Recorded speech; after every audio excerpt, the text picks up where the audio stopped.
बुलेटिनमध्ये आपल्या सगळ्यांचं स्वागत। बुलेटिनच्या सुरुवातीला बातमी नाशिकमधून आहे। नाशिकमधून मद्य विक्रीला परवानगी मिळालेली आहे। मद्य विक्रीला परवानगी मिळताच दुकानांच्या समोर भल्या मोठ्या रांगा लागल्यात। दारू खरेदीसाठी तब्बल 500 ते 700 मीटर पर्यंतच्या रांगा लागलेल्या आहेत। तळीरामांना आवरण आता पोलिसांना सुद्धा तिथं मुश्किल होऊन बसलंय आणि स्वाभाविकपणे वैतागून पुन्हा दुकानं बंद करण्याची वेळ सुद्धा काही ठिकाणी आलेली आहे। नाशिकमध्ये सोशल डिस्टन्सिंगचे नियम पायदळी तुडवले जात आहेत। नाशिकमध्ये मद्य विक्रीला अखेर परवानगी मिळाली आहे, पण मद्य विक्रीला परवानगी मिळताच लोकांनी एकच झुंबड उडवलेली आहे। खरं तर गांभीर्य जे आहे ते कुठेही दिसत नाहीये। जिथं महाराष्ट्रामध्ये दिवसाला 700 रुग्ण समोर येत आहेत, तिथं अशा पद्धतीनं झुंबड करणं किती जीवघेणं ठरू शकतं याची कुणालाच जाणीव होत नाहीये, हे दुर्दैवी आहे। प्रशांत बाग आपले प्रतिनिधी आता आपल्या सोबत आहेत। प्रशांत, काय अपडेट्स? विलास, तळीरामांना हे कळत नाही की हा एकच प्याला किती महागात जाऊ शकतो। अखेर काही ठिकाणी पोलिसांना बळाचा वापर करावा लागला।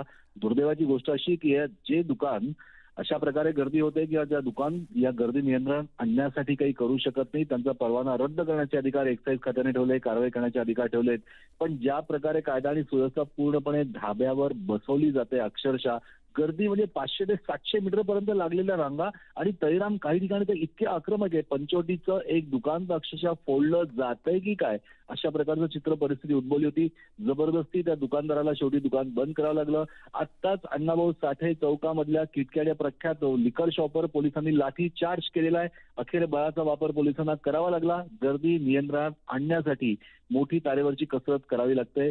खरं तर 17 पॉझिटिव्ह रुग्ण नाशिक शहरात आहे। रेड झोन मध्ये नाशिक आहे, पण याच ठिकाणी अशा प्रकारची जी गर्दी गोळा होते प्रत्येक वाईन शॉपच्या बाहेर, आणि संचारबंदी लॉकडाऊन ज्या कारणानं केलेली आहे, सोशल डिस्टन्सिंगचा पूर्णपणे फज्जा उडालेला दिसतोय। खरोखर ही परिस्थिती अजून विदारक आणि घातक जर का झाली तर जी पॉझिटिव्ह रुग्णसंख्या 17 आज नाशिक शहरात आहे ती अधिक वाढू सुद्धा शकते, अशी ही भीती व्यक्त केली जाते। नक्कीच अर्थव्यवस्थेचं कारण दिलं जात आहे आणि हे सुरू केलं जात आहे, पण जर हेच लोक स्प्रेडर म्हणून उद्या काम करत असतील कोरोना पसरवण्यासाठी, तर ते किती कोटीला पडतील याचा विचार करणं गरजेचं आहे। तिकडे पुण्यात दारू विक्रीला अखेर परवानगी देण्यात आली आहे। याबद्दल जिल्हाधिकाऱ्यांनी आदेश जारी केलाय। पुण्यातील कंटेनमेंट झोन वगळून मद्य विक्रीला परवानगी देण्यात आली आहे। वाईन शॉप्स, बियर शॉप चालू होणार आहेत, पण सोशल डिस्टन्सिंगचे नियम पाळून सशर्त परवाना देण्यात आला।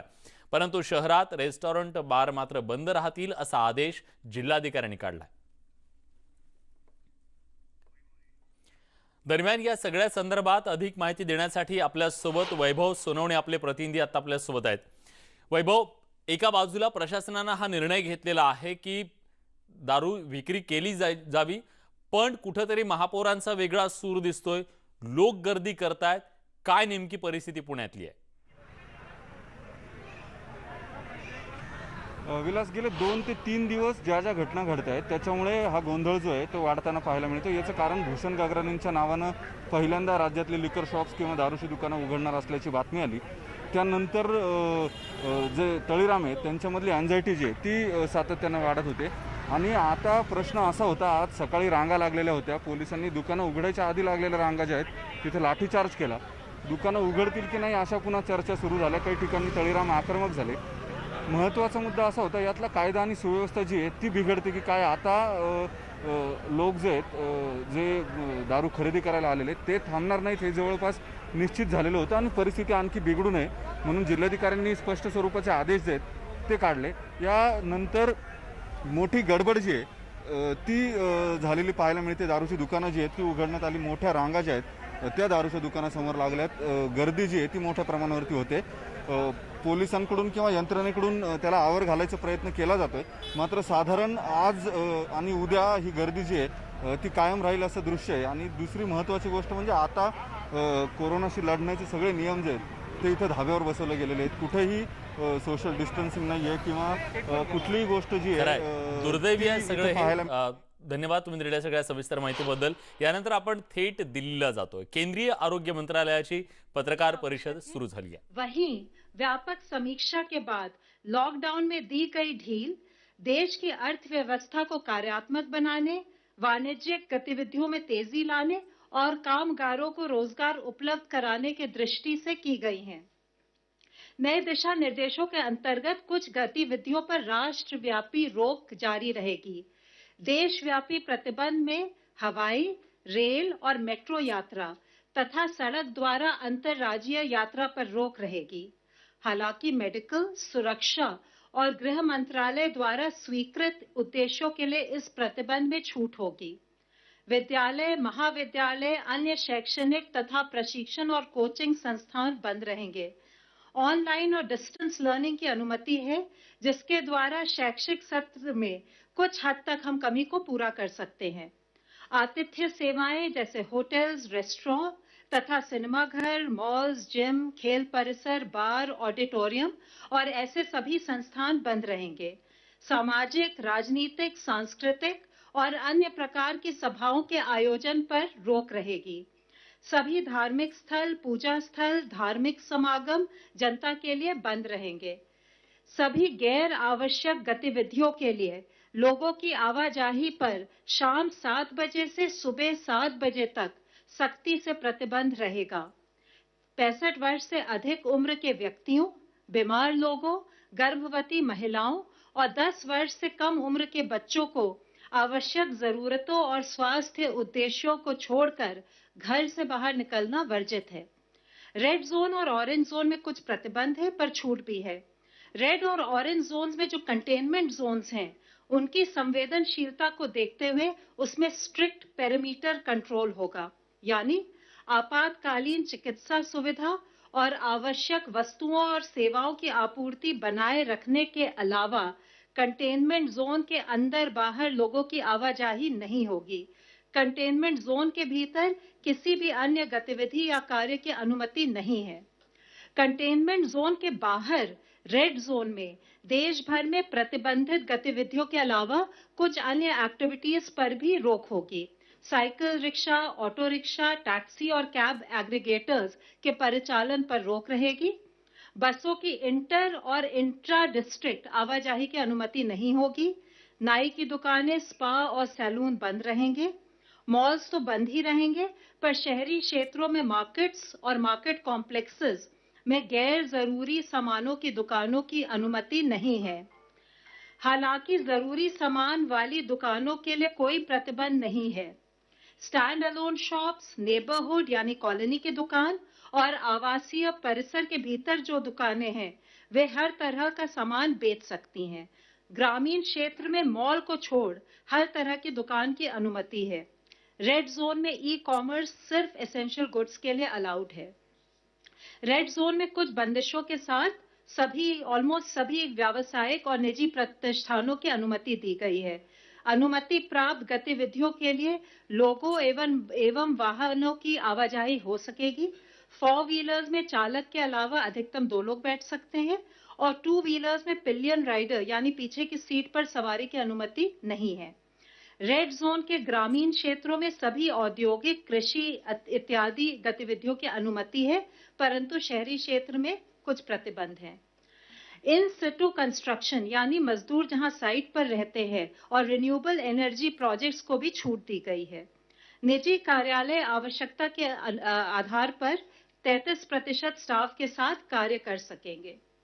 ऑरेंज जोन में देश भर में प्रतिबंधित गतिविधियों के अलावा बसों की इंटर और इंट्रा डिस्ट्रिक्ट आवाजाही भी प्रतिबंधित है तथा टैक्सी और कैब एग्रीगेटर्स को केवल 1 ड्राइवर और 2 यात्रियों के साथ आवाजाही की अनुमति है। 4 व्हीलर्स में चालक के अलावा अधिकतम 2 यात्री होंगे। यहाँ 2 व्हीलर्स में दूसरी सवारी की अनुमति है। ग्रीन जोन में देश भर में प्रतिबंधित गतिविधियों के अलावा अन्य सभी गतिविधियों की अनुमति दी गई है। हालांकि बसों का परिचालन अधिकतम 50% बैठने की क्षमता के साथ किया जा सकेगा और बस डिपो भी अपनी 50% क्षमता के साथ ही संचालन कर सकती हैं। मैं आपके लॉकडाउन को सफल बनाने के लिए और कोविड-19 की चेन तोड़ने के लिए सभी जो हमारे राष्ट्रीय निर्देश है, उनका सार्वजनिक स्थानों पर और कार्यस्थलों पर अनुपालन करने का अनुरोध करती हूं। धन्यवाद। Health ministry representative please. अब तक टोटल 11,706 लोग क्योर हो चुके हैं और अगर हम पिछले 24 घंटे में देखें तो 1074 people have been cured. It is such a positive news that this is the highest number in terms of cured patient noted till date. और इसके साथ ही हमारा रिकवरी रेट अब देखें तो है बढ़कर 27.52% हो चुका है।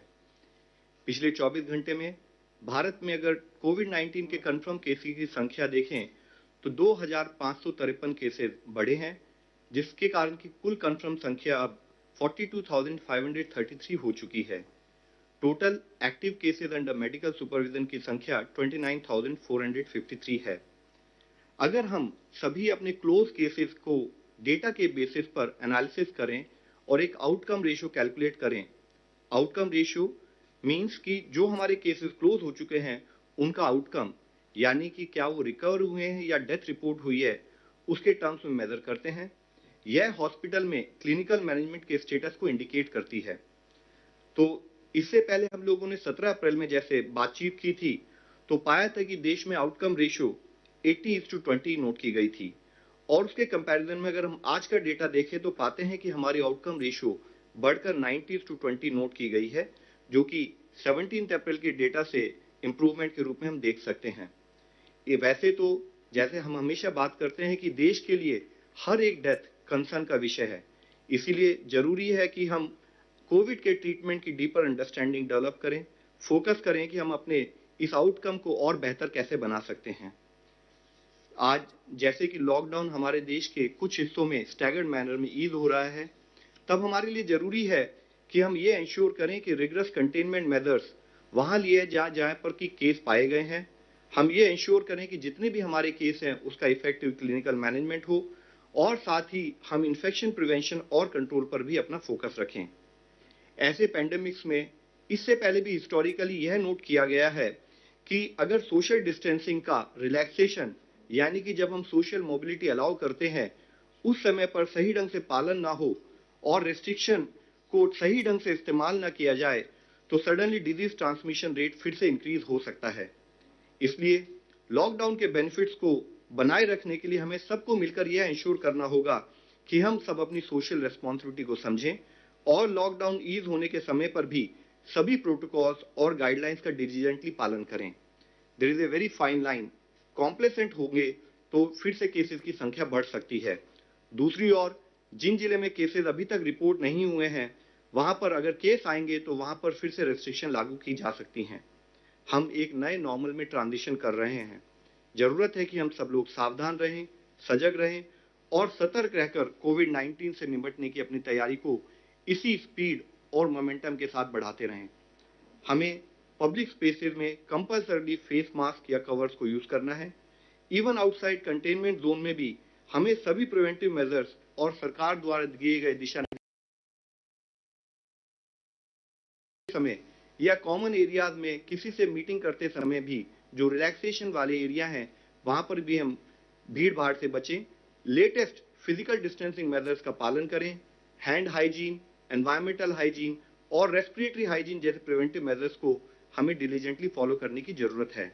जैसे कि माननीय प्रधानमंत्री जी ने कहा है कि जरूरत है कि जान भी है जहान भी है, और उसको सुनिश्चित करने के लिए आज जब हम लॉकडाउन को थोड़ा रिलैक्स कर रहे हैं तो जरूरत है कि हम सब लोग मिलकर इस दिशा में प्रयत्न करें कि हम लॉकडाउन ईज करने के समय पर भी अपनी सोशल रेस्पॉन्सिबिलिटी को समझते हुए इस तरह से इंश्योर करें कि केसेस की संख्या ना बढ़े। Please help us to help you. धन्यवाद। फ्रेंड्स, आज हमारे साथ हैं चेयरमैन एम्पावर्ड ग्रुप 6। तो मैं रिक्वेस्ट करूंगा सर से कि वो आपको अपने एम्पावर्ड ग्रुप के बारे में ब्रीफ करें। सर। मैं एम्पावर्ड ग्रुप 6 जो कि सिविल सोसाइटी ऑर्गेनाइजेशंस, एनजीओज, सारे development partners, industries, international organisations से डील करता रहा है, मैं उसका चेयरमैन हूं। और इस ग्रुप ने जो जो काम किया है इसके बारे में मैं एक लिखित प्रेस रिलीज दे रहा हूं, पर मैं ये बताना चाहूँगा कि एम्पावर्ड ग्रुप 6 का जो सबसे महत्वपूर्ण काम रहा है कि इसने जो हमारे एनजीओ दर्पण में 92,000 सिविल सोसाइटी ऑर्गेनाइजेशंस और एनजीओ रजिस्टर्ड थे, वो पहली बार भारत में इन सबको मोबिलाइज किया और हर सेक्टर में, वो न्यूट्रिशन हो, हेल्थ हो, सैनिटेशन हो, एजुकेशन हो, उन सबको हम लोगों ने मोबिलाइज किया और उनसे उनको कोऑर्डिनेट करवाया स्टेट गवर्नमेंट और डिस्ट्रिक्ट एडमिनिस्ट्रेशन के साथ, जो कि जगह जगह जो हॉटस्पॉट्स थे, जहां जहां खाने की ज़रूरत थी, जहां जहां homeless, daily veg workers, migrant workers को मदद करनी थी और खाना देना था, इन सारे ऑर्गेनाइजेशंस को मोबिलाइज करवाया। स्टेट गवर्नमेंट्स ने हर डिस्ट्रिक्ट में एक नोडल ऑफिसर को अपॉइंट किया। उसके अलावा स्टेट गवर्नमेंट ने एक नोडल ऑफिसर अपॉइंट किया जिसने इन एनजीओज के साथ कोऑर्डिनेट किया। इन एनजीओज के लिए एक स्पेशल ऑर्डर इशू कराया गया, जिससे कि वो अनलिमिटेड क्वांटिटी जितना चाहें वो फूड कॉर्पोरेशन ऑफ इंडिया से चावल और गेहूं ले सकते थे। 22 रुपए सब्सिडाइज रेट पे, 22 रुपए और 21 रुपए पे, जिससे कि भारत में कोई भी मनुष्य, कोई भी व्यक्ति भूखा ना रहे, और इसलिए सारे एनजीओज ने मिलकर इसमें सहायता की। इसके अलावा डिस्ट्रिक्ट एडमिनिस्ट्रेशन को भी मोबिलाइज किया गया कि इन सारे एनजीओज के साथ मिलके वो काम करें, कम्युनिटी किचन्स में एक अवेयरनेस क्रिएट करें, हाइजीन, सोशल डिस्टेंसिंग की, जहां जहां मदद चाहिए थी होमलेस के लिए, डेली वेज वर्कर्स के लिए, जहां जहां इन लोग के लिए कैंप्स बनाने थे, हेल्थ कैंप्स बनाने थे, रहने के कैंप्स बनाने थे, जहां जहां इन लोगों को एजेड लोगों को और डिसेबिलिटीज वाले व्यक्तियों की मदद करनी थी, उन सब की मदद की। और लगातार हम लोग इनके साथ करीब 10 या 12 मीटिंग्स हुई, जिसमें जो जो दिक्कतें आई उन सबको हम लोग सॉल्व करते गए। और तेव्हा ही केंद्रीय आरोग्य मंत्रालयाची पत्रकार परिषद सुरू होती। देशात जेव्हा आता लॉकडाऊनचा तिसरा टप्पा सुरू झालाय, या सगळ्या परिस्थितीत सुद्धा कोरोना बाधितांचा आकडा 2,500 दिवसात देशात वाढतोय, ही अत्यंत चिंतेची बाब आहे। एक छोटासा ब्रेक नंतर तुमचं पुन्हा एकदा स्वागत। शिर्डीतून एक महत्त्वाची बातमी येते। लॉकडाऊनच्या काळात मंदिराची दारं जरी बंद असली तरी साईबाबांना भरभरून दान भक्तांनी दिलेलं आहे। 17 मार्च ते 3 मे या 48 दिवसात 2,53,00,000 रुपयांचं दान साईंच्या झोळीत भक्तांनी अर्पण केलंय। ऑनलाईन दर्शनाच्या बरोबर भक्तांकडून ऑनलाईन डोनेशन सुद्धा देण्यात येत आहे। 17 मार्च पासून साई मंदिर दर्शनासाठी बंद आहे, पण तरी देखील साईंच्या झोळीतला जे दान आहे ते मात्र आटलेलं नाहीये।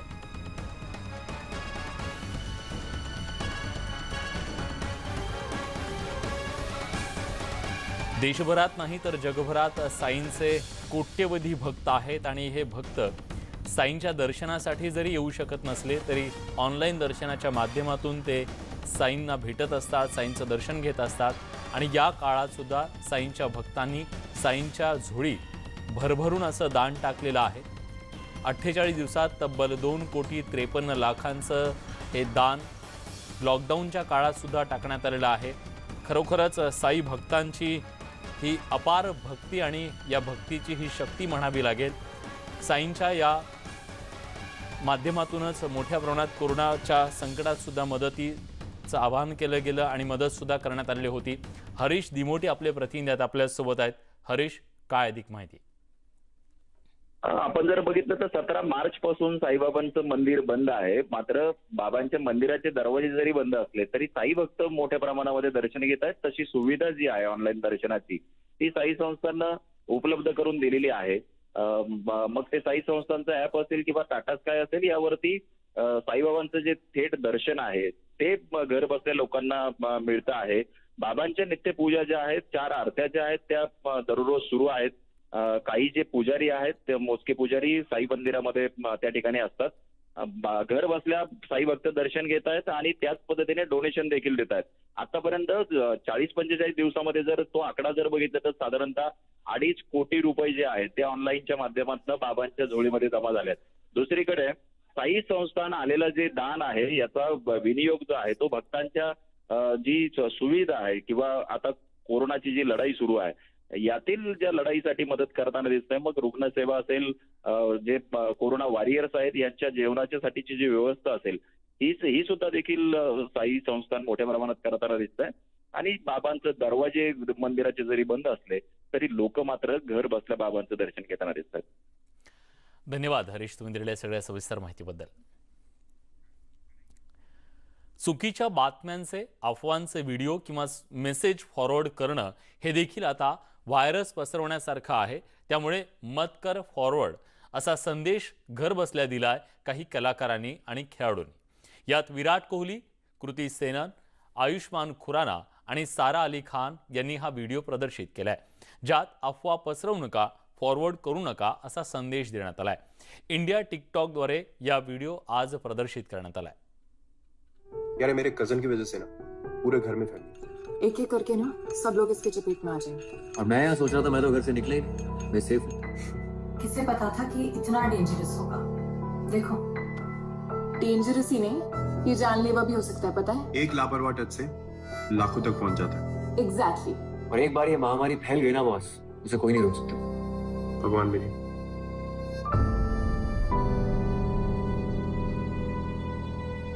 जी हाँ, हम बात कर रहे हैं उन फॉरवर्ड्स और वीडियोस की जो नफरत और अफवाहें फैलाते हैं. ये भी हमारे समाज का एक वायरस है. उत्तर दिशा में सोने से डायबिटीज ठीक हो जाता है. देखिए लोग कैसे देश को बर्बाद कर रहे हैं. ये वीडियो 10 लोगों को फॉरवर्ड कीजिए, गारंटी लड़का.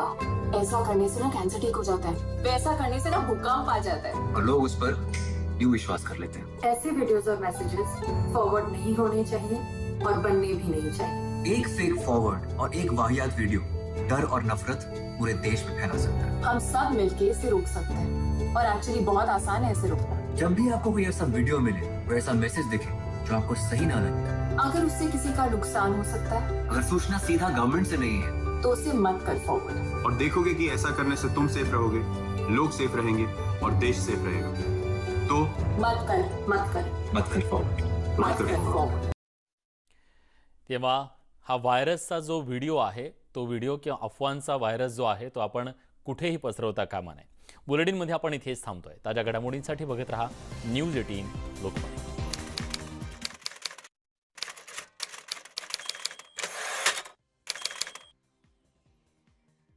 मी कोविड पॉझिटिव्ह आहे. आम्ही कोविड पॉझिटिव्ह. आम्ही कोविड पॉझिटिव्ह. मैं कोविड पॉझिटिव्ह.